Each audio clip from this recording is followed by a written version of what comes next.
One of the things I love about Dungeons and Dragons is that some wild things will happen. Epic moments that down the line people will look at the event and still go, man, that was badass.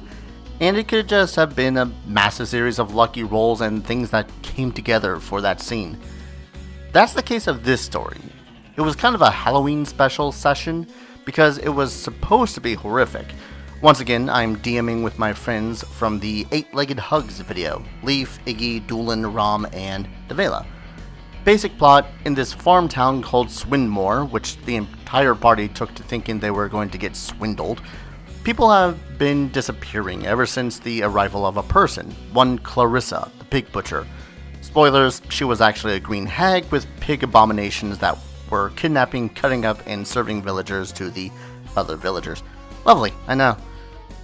The party found a cave where the pig abominations made their way to and from the village without being seen. Their true form, these massive feral boarmen with regenerative abilities, though with an aversion to fire. They followed this cave right under the slaughterhouse into the basement.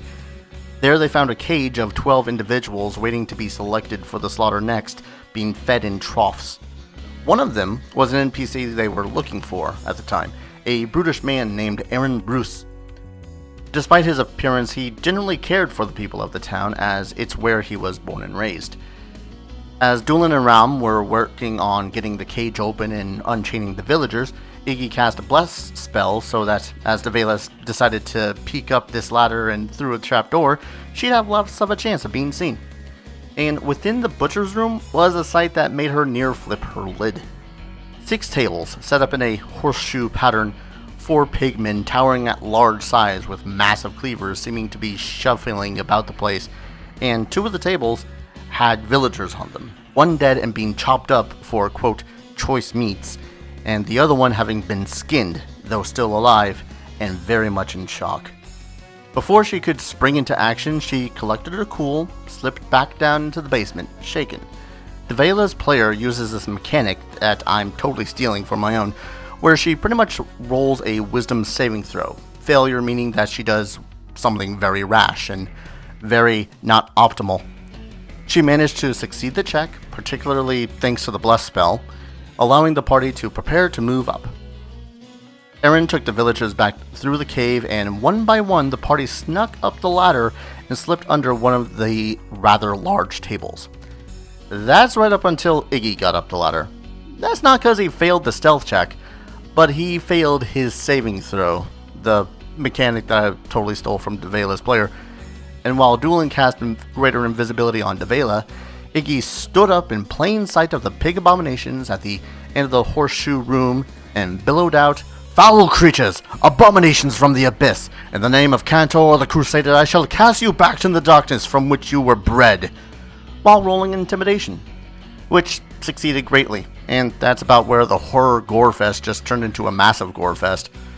Devela, now invisible, charged out from under the table and moved to jump kick one of the butchers, namely the one over the skinned human, and rolled an nat 20.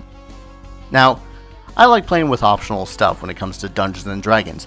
One of my favorites is the critical hit dex, because it adds more flavor that at certain moments I may just not be able to come up with. In this case, though, it was a card that essentially said, do double damage. Now the target makes a Constitution saving throw, DC, equal to the damage you do, or dies. Okay, yeah, no, it's fine. She did like 23 damage, but it's kind of like a +7 Constitution saving throw, so it just needs to roll a 16 to... nope, that's a 13, it's very dead. So after this declaration of war on these pig abominations from Iggy, one of their pig brothers' heads just explodes as it's smashed between an invisible, angry dragonborn's foot and a wall. It was glorious and gory. Glorious. From there, the green hag came in, started cackling, and the battle ensued as relatively normal. Like pigs to the slaughter. Pigs. Leaf used some heavy amounts of cure wounds on the skinless guy to at least ease his pain, though he was still rather comatose. The people made it back to the village. People questioned all the meat they got from Carissa's butchery, yada yada yada. And Devela had to live with the fact that she may have liked taking the creature's life a little bit too much. Thank you all so very much for watching. It's been a while since I've told these stories, and some have kind of built up.